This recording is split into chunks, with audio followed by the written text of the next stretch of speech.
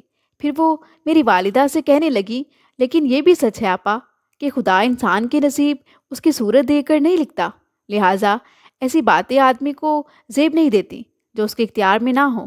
اپنی حیثیت سے بڑھ کر چھلانگے لگانے والے ضرور چوٹ کھاتے ہیں۔ مجھے بھی زبیر کی شکل و صورت اور دولت نے مروب کر دیا، اسی کو اپنا سچا غم گسار سمجھنے لگی۔ چند ہفتے ہمارے وہاں پرسکون گزرے۔ زبیر نے مجھ سے بچی کی شادی کا ذکر بھی نہ کیا کہ میری عدت کا عرصہ تھا۔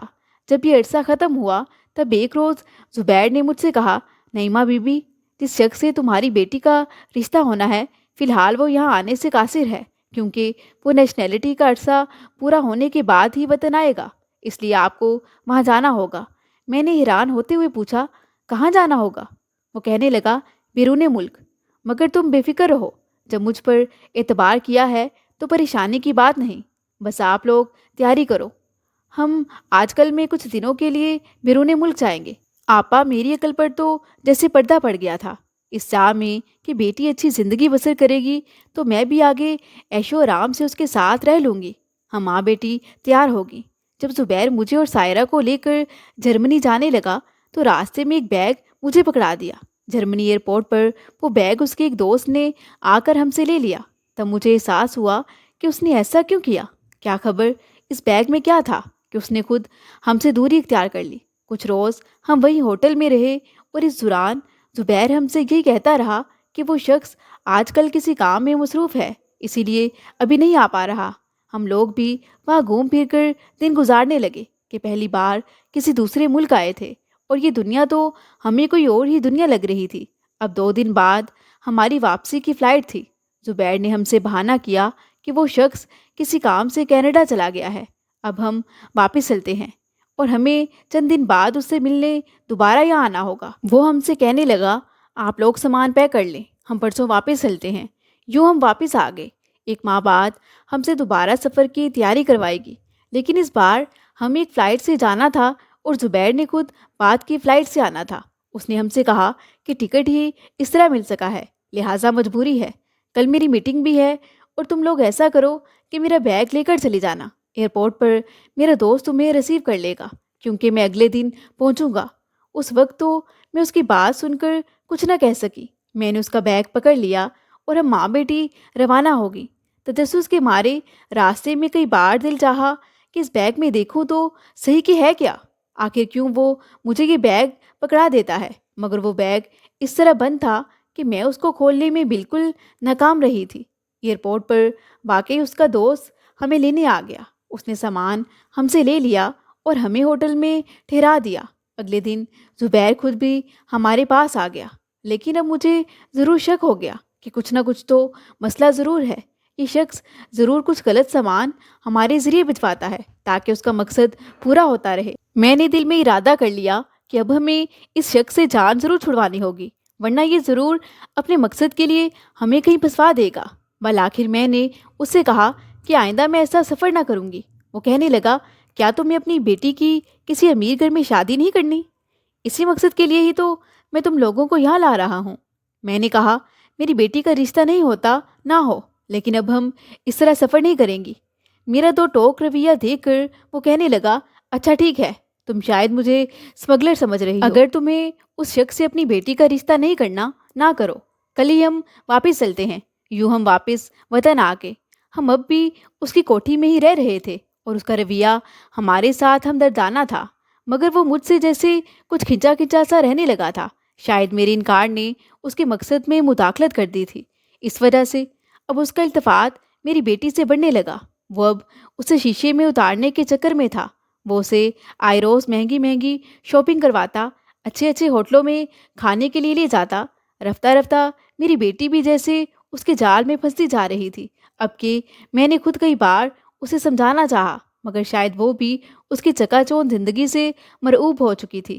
اب میری بیٹی میری باتوں اور نصیحتوں پر کان نہ دھرتی تو میں پریشان رہنے لگی۔ آخر ایک روز میں نے زبیر سے صاف الفاظ میں پوچھا کہ آخر میری بیٹی سے اتنے التفات کیوں؟ اس نے جواب دیا کہ جو رشتہ میں نے تمہیں بتایا تھا اس کی عمر 45 سال تھی، اور تم راضی بھی ہوگی اس شخص کو بنا دیکھے ہی صرف مجھ پر اعتبار کرتے ہوئے۔ تو پھر مجھ میں کیا کمی ہے؟ میری عمر 43 سال ہے، میرے پاس بھی دولت اور دنیا کی سب آسائشیں موجود ہیں۔ آخر مجھ سے سائرہ کی شادی کرنے پر تمہیں کیا اعتراض ہے؟ یہ سن کر میں دنگ رہ گئی۔ میں نے کہا، تو پہلے ہی تم صحیح اپنی نیت سے آگاہ کر دیتے، تمہیں ہی میں اپنے شوہر سے ملوا دیتی۔ اس رشتے کے لیے وہ شخص چونکہ سامنے موجود نہیں تھا، اس لیے میرے شوہر کبھی نہ مانتے، مگر تم تو سامنے تھے، کیا خبر تمہیں وہ پسند کر لیتے۔ میری بات سن کر وہ کہنے لگا، اب یہ کہانیاں مت بناؤ، اپنی بیٹی کا رشتہ مجھ سے کر دو اور اپنا بھی مستقبل محفوظ کر لو۔ میں نے کہا، پہلے میں تمہاری اصلیت نہیں جانتی تھی، مگر اب جان چکی ہوں۔ میری بیٹی معصوم اور بولی بالی ہے، اور مجھے یقین ہو گیا ہے کہ تم اسے شادی صرف اسی وجہ سے کر رہے ہو کہ اس سے اپنا سامان سمگل کراؤ گے۔ کسی دن میری بچی بھی دھڑ لی جائے گی۔ وہ کہنے لگا، ارے بی بی، تمہیں کوئی غلط فہمی ہوئی ہے۔ وہ ہنستے ہوئے کہنے لگا، جانے کیسی باتیں سوچتی رہتی ہو تم نعیمہ بی بی۔ مجھے تو پہلی نظر میں ہی تمہاری بیٹی پسند آ گئی تھی، چاہتا تھا کہ تم سے رشتے کی بات کروں، مگر پھر تم نے خود ہی بات کر دی، تو میں نے بھی ذہن بنا لیا کہ مناسب وقت پر بات کو واضح کر دوں گا۔ اگر میں کوئی ایسا کاروبار کرتا بھی ہوں تو تمہیں تو صرف میری دولت سے مطلب رکھنا چاہیے۔ سائرہ کو میں ایسی ٹریننگ دوں گا کہ یہ میرے کاروبار میں شامل ہو کر ارب پتی ہو جائے گی۔ زبیر کی باتیں سن کر میں کانپ گئی۔ سائرہ تو بچی تھی، نت نئے فیشن کی چیزیں ملنے لگی تو وہ بھی ماڈرن بننے کے شوق میں اس کی باتوں میں آنے لگی۔ اب کہ وہ بھی مجھ سے کہنے لگی، امی پہلے تو آپ خود مجھے امیر آدمی سے بیانے کا کہتی تھی، اب جب کوئی امیر آدمی مل گیا ہے تو ڈرنے لگی ہو۔ زبیر بہت اچھے انسان ہیں، میں ان کو اچھے سے جانتی ہوں، آپ کو ان سے ڈرنے کی ضرورت نہیں ہے۔ وہ تو جیسے زبیر پر اندھا اعتبار کرنے لگی تھی۔ وہ تو ناتجربہ کار اور معصوم تھی، مگر میں اب خوف سے لرزنے لگی تھی کہ میری معصوم بچی کو ماڈرن روپ دے کر یہ جو کام لینا چاہتا ہے اس کا رستہ تباہی کی دلدل میں ہی جا گرتا ہے۔ زبیر نے گھر پر ٹیوٹر کا انتظام کروا رکھا تھا جو سائرہ کو انگلش بولنا سکھا رہا تھا۔ اسے آئے روز پارلر لے جانے لگا، مگر اب مجھ سے میری بیٹی کا اس کی طرف جھکاؤ برداشت نہ ہو رہا تھا کہ یہ شخص دولت کے حصول کے لیے میری بچی کو قربانی کا بکرا بنائے گا۔ جب میں نے اسے الجھنا شروع کیا تو زبیر نے چاہا کہ میری بیٹی مجھ سے باغی ہو جائے۔ وہ بھی اب کشمکش کا شکار تھی کہ کس کی مانے کس کی نہ مانے اور کیا فیصلہ کرے۔ دولت کی چاہ نے مجھے موت کے دہانے پر لا کھڑا کیا تھا۔ آپا، آپ ہی مجھے بتاؤ میں کیا کروں، مجھے تو کچھ سمجھ نہیں آ رہی۔ آج دل بہت گھبرایا تو سوچا چپکے سے آپ کے پاس ہی نکل جاؤں۔ زبیر اب میری بیٹی کو چھوڑنے پر تیار نہیں، اور نہ ہی میری بیٹی اسے چھوڑنے پر تیار ہے۔ آپ ہی مجھے مشورہ دو کہ میں کیا کروں۔ وہ رونے لگی تو امی نے ایک سانس لیتے ہوئے کہا، اچھا یہ معاملہ ہے نمو، سدرا کے ابو کو آ لینے دو، میں ان کو تمام صورتحال سے آگاہ کر کے پھر تمہیں کوئی مشورہ دوں گی۔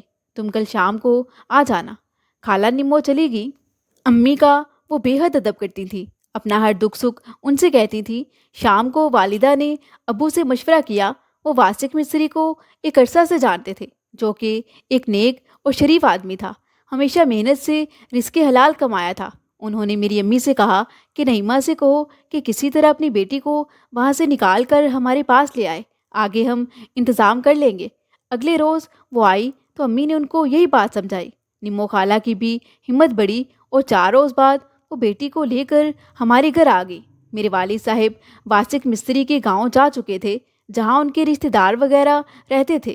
ان کے ایک چچا زاد بھائی سے بھی میرے ابو کی واقفیت تھی۔ میرے ابو ان کے پاس گئے اور تمام احوال بتایا۔ واسک مستری کے اس چچا زاد نے کہا کہ میں آپ کے ساتھ چلتا ہوں۔ سائرہ واسک کی بیٹی ہے تو میری بھی بیٹی ہے، وہ ہماری عزت ہے، میں انہیں اپنے گھر لے جاؤں گا اور اس کی شادی اپنے بیٹے سے کر دوں گا، بس اگر وہ ماں بیٹی ہمارے ساتھ گاؤں میں رہنا گوارا کر لے۔ میری والدہ نے نمو خالہ کو یہ بات بتائی تو وہ راضی ہو گئی۔ میرے والد بھی واسک مستری کے اس اعتزاز کے ساتھ ان ماں بیٹی کو لے کر گاؤں چھوڑنے گئے اور یوں سائرہ کا نکاح اس کے رشتہ کے چچا کے بیٹے اظہر سے ہو گیا۔ ان ماں بیٹی کو امان مل گئی۔ میرے والد صاحب اس نیک کام کو سر انجام دے کر لوٹ آئے۔ ہم نے بھی شکر کیا کہ غریب اور نیک آدمی کی بیٹی اپنے عزیزوں میں عزت کے ساتھ اپنے گھر کی ہو کر محفوظ ہاتھوں میں چلی گئی ہے۔ یہ تو نمو خالہ نے بعد میں بتایا کہ زبیر کی بیوی اور بچے بھی تھے جو علیحدہ کوٹھی میں رہتے تھے، اور سائرہ کو وہ صرف اپنے غلط مقاصد کی خاطر دوسری بیوی بنا کر اس کے ذریعے اپنے بزنس کو مزید بڑھانا اور دولت میں اضافہ کرنا چاہتا تھا۔ جو بھی تھا، لیکن خدا کا شکر کہ نعیمہ خالہ کو اب بھی کم از کم وقت پر عقل آ گئی اور وہ نامعلوم حالات کا شکار ہونے سے بچ گئی۔ اللہ پاک سے دعا ہے کہ وہ سب بہنوں بیٹیوں کے نصیب اچھے کرے۔ مزید دلچسپ سچی کہانیوں کے لیے چینل کو سبسکرائب کریں۔